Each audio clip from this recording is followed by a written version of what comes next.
This is my first video I'm making at the campground. Still in Exeter. Needed some time to transition into living out of my car and tent with my cat, Peanut. And I'm glad I made the decision to hang around for a little while to determine what I really need to haul around with me. And this is the very first moment I've had to crawl in my comfy space in the back of my car. I've got Peanut sleeping next to me, as you can see. It's kind of chilly out. It's windy and cold, so I got my blankets covering my feet, and I'll slowly show you. Ooh, look out my window.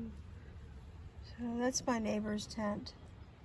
It's a full house this weekend because it's Father's Day. But here's my kitchen. Gotta learn how to cook all over again. That's okay.